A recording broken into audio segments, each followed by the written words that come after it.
Hello friend, आज हम 11th class के फर्स्ट चैप्टर यानी पूस की रात, जिसके लेखक हैं प्रेमचंद्र, उसके क्वेश्चन आंसर आप सभी को करवा रहे हैं। आप सभी फ्रेंड से यह आशा है कि आप सभी को मेरा क्लास ज़रूर अच्छा लगेगा, तो लाइक करें और शेयर करना ना भूलें। चलिए क्वेश्चन देखते हैं। सबसे पहले हम आप लोगों के बीच में सबसे छोटे क्वेश्चन यानी जिसका मार्किंग 1 नंबर या 2 नंबर होता है उसको करवा रहे हैं। चलिए, पहला क्वेश्चन है, प्रेमचंद्र का जन्म कब और कहाँ हुआ था? इसका उत्तर है, प्रेमचंद्र का जन्म 31 जुलाई 1880 को उत्तर प्रदेश के वाराणसी जिले के लम्ही गांव में हुआ था। दूसरा क्वेश्चन है, प्रेमचंद्र का मूल नाम क्या था? प्रेमचंद्र का मूल नाम धनपत राय था। चलिए तीसरा क्वेश्चन देखते हैं। तीसरा क्वेश्चन है, प्रेमचंद्र ने अपने लेखन की शुरुआत किस नाम से की? इसका उत्तर है, उन्होंने अपने लेखन की शुरुआत जो है नवाब राय के नाम से किया था। प्रेमचंद्र ने सरकारी नौकरी कब और क्यों छोड़ी?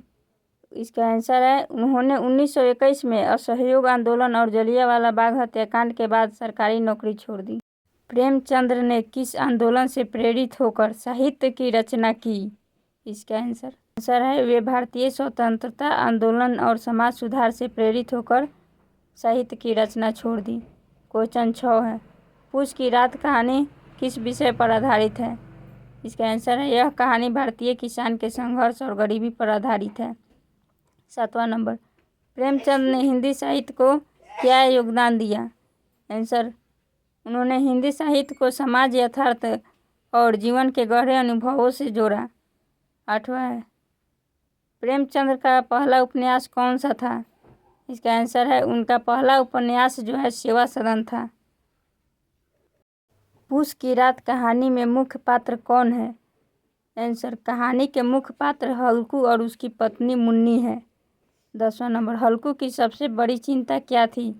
आंसर, हल्कू की सबसे बड़ी चिंता थी अपनी फसल और ठंड से बचाव की थी। 11वां नंबर, प्रेमचंद की कहानियों में किस वर्ग का चित्रण अधिक मिलता है? आंसर, उनकी कहानियों में किसानों और मजदूरों का चित्रण प्रमुखता से मिलता है। 12वां नंबर, पूस की रात में जबरा कौन था? आंसर, जबरा हल्कू का पालतू कुत्ता था।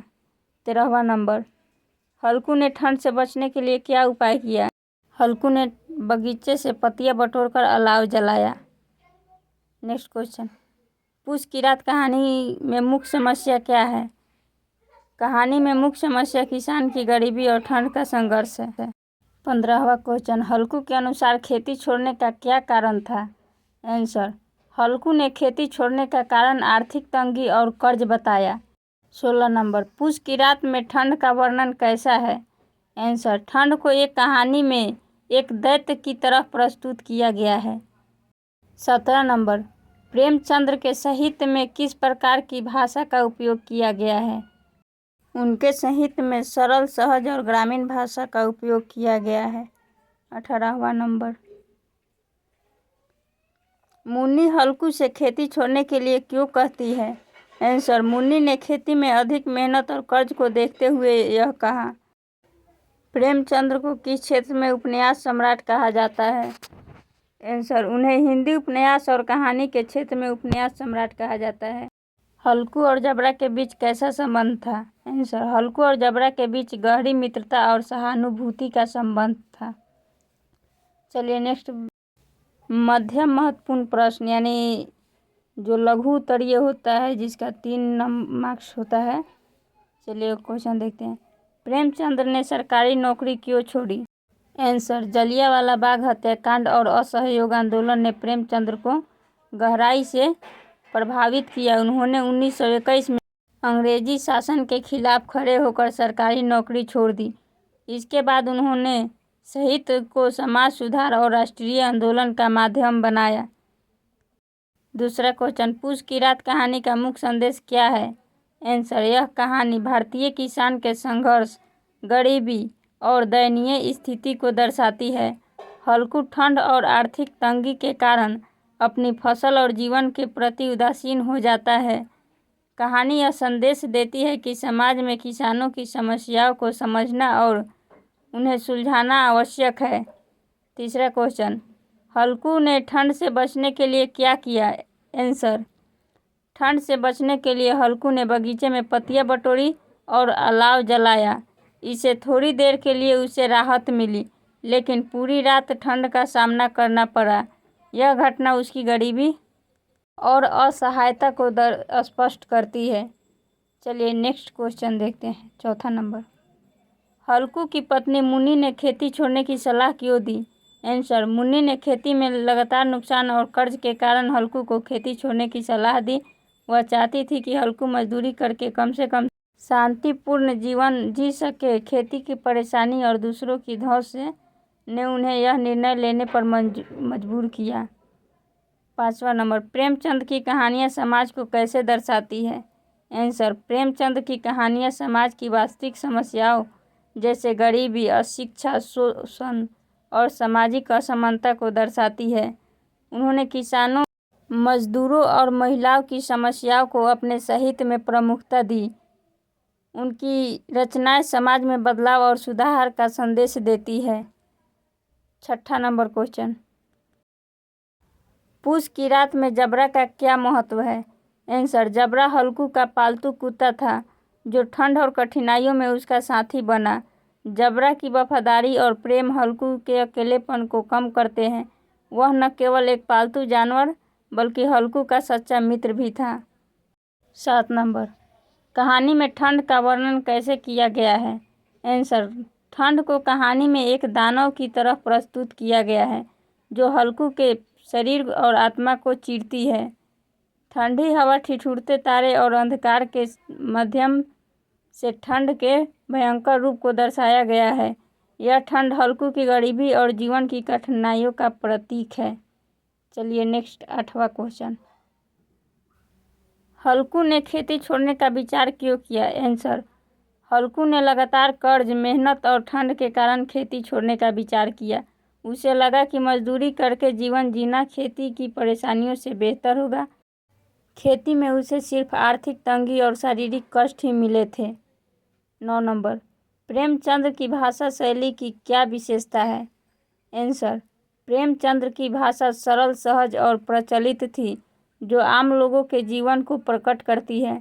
उनकी कहानियों में ग्रामीण जीवन की सजीवता, चित्रात्मकता और व्यंग का सुंदर उपयोग मिलता है। यह उनकी रचनाओं को प्रभावशाली और पाठकों के दिल के करीब बनाती है। चलिए नेक्स्ट 10 नंबर क्वेश्चन, मुन्नी हल्कू को कंबल के पैसे देने के लिए क्यों मना करती है? आंसर, मुन्नी कंबल के पैसे बचाना चाहती थी ताकि ठंड के दिनों में वह सुरक्षित रह सके। उसे लगा कि कर्ज चुकाने के लिए पैसे देना उनकी स्थिति और ख़राब कर देगा, लेकिन अंत में वह हल्कू की स्थिति देखकर पैसे देने को मजबूर हो गई। 11 नंबर, पूस की रात कहानी में फसल का क्या महत्व है? फसल कहानी में हल्कू की मेहनत और आशा का प्रतीक है, लेकिन ठंड और जानवरों के कारण फसल का नष्ट होना उसकी हार और गरीबी को दर्शाता है। यह भारतीय किसानों के संघर्ष का प्रतिनिधित्व करती है। 12 नंबर क्वेश्चन, हल्कू और मुन्नी के संवाद कहानी को कैसे आगे बढ़ाते हैं? आंसर, हल्कू और मुन्नी के बीच के संवाद उनके विचारों और समस्याओं को व्यक्त करते हैं। उनके संवाद कहानी में संघर्ष, गरीबी और किसान जीवन की कड़वी सच्चाई को उजागर करते हैं। यह पाठक को कहानी से जोड़ने में मदद करता है। 13 नंबर, प्रेमचंद के साहित्य में किसान वर्ग का चित्रण क्यों महत्वपूर्ण है? आंसर, प्रेमचंद ने किसान की समस्याओं को प्रमुखता से उठाया क्योंकि वे समाज की रीढ़ है। उनके संघर्ष, शोषण और गरीबी को उजागर करके उन्होंने समाज में सुधार का प्रयास किया। उनका साहित्य किसानों की आवाज़ बनकर उभरा। 14 नंबर क्वेश्चन है, अलाव का जलना कहानी में क्या दर्शाता है? आंसर, अलाव का जलना ठंड से राहत पाने का प्रतीक है।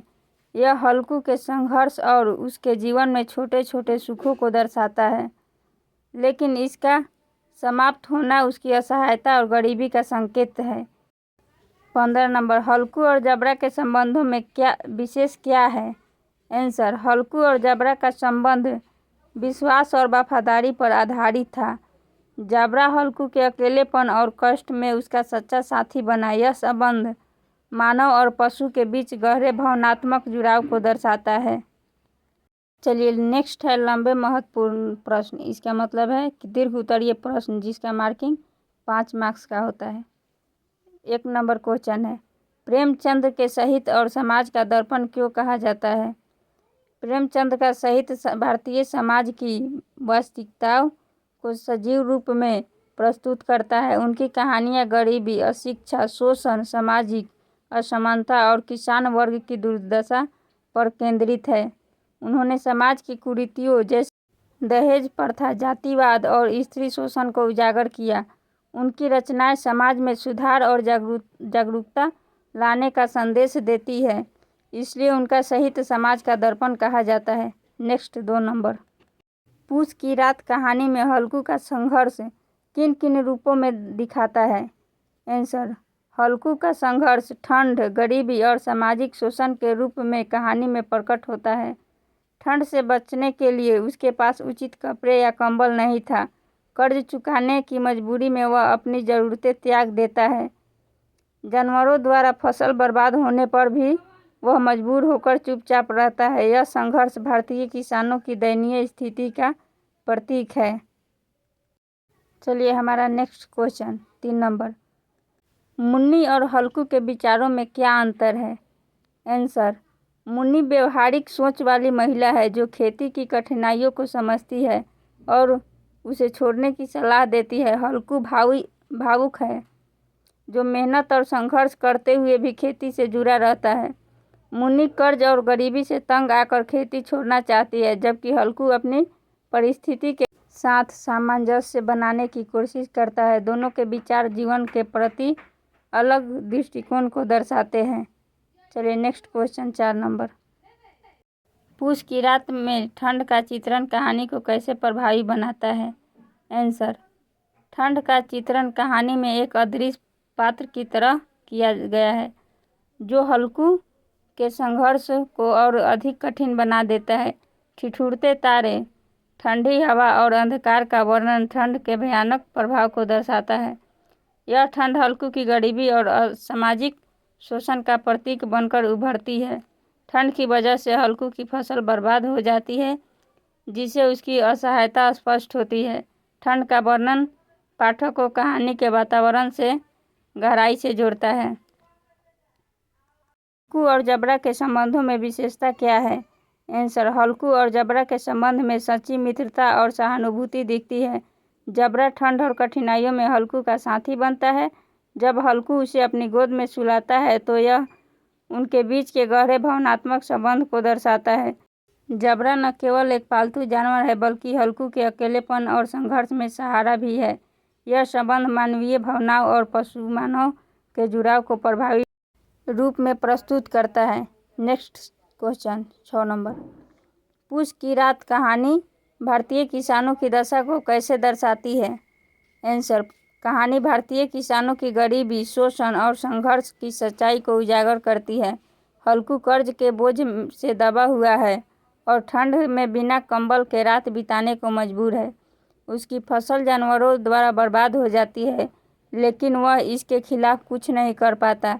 यह कहानी भारतीय किसानों की दयनीय स्थिति और समाज द्वारा उनके प्रति उपेक्षा को दर्शाती है। प्रेमचंद ने इसे अत्यंत सजीव और भावुक ढंग से प्रस्तुत किया है। नेक्स्ट 7 नंबर क्वेश्चन, मुन्नी और हल्कू के संवाद से कहानी में क्या प्रभाव पड़ता है? आंसर, मुन्नी और हल्कू के संवाद उनके जीवन के संघर्ष और विचारों को स्पष्ट करते हैं। मुन्नी अपनी व्यवहारिक सोच से हल्कू को खेती छोड़ने के लिए कहती है। हल्कू भावुक है और मुन्नी को शांत करने की कोशिश करता है। इन संवादों से कहानी में गरीबी, ठंड और किसान की समस्याओं की सजीवता उभर कर आती है। संवाद कहानी को सरल और पाठकों से जोड़ने में मदद करते हैं। नेक्स्ट क्वेश्चन 8 नंबर, हल्कू की फसल के नष्ट होने पर उसकी प्रतिक्रिया क्या दर्शाती है? आंसर, हल्कू अपनी फसल के नष्ट होने पर चुपचाप बैठा रहता है और जानवरों को रोकने की कोशिश नहीं करता। यह उसकी असहायता और गरीबी का प्रमाण है। ठंड और थकावट के कारण वह निराश होकर हार मान लेता है। यह प्रतिक्रिया भारतीय किसान के जीवन की वास्तविकता को दर्शाती है, जहां संघर्ष और कठिनाइयां उनकी उम्मीदों को तोड़ देती है। कहानी में हल्कू का यह रवैया समाज की उदासीनता को भी उजागर करता है। आपका चैप्टर 1 समाप्त हुआ। चलिए नेक्स्ट वीडियो में मिलते हैं चैप्टर 2 के साथ। अगर वीडियो अच्छा लगे, क्लास अच्छा लगे तो लाइक करें, शेयर करें और सब्सक्राइब करना ना भूलें। Thank you.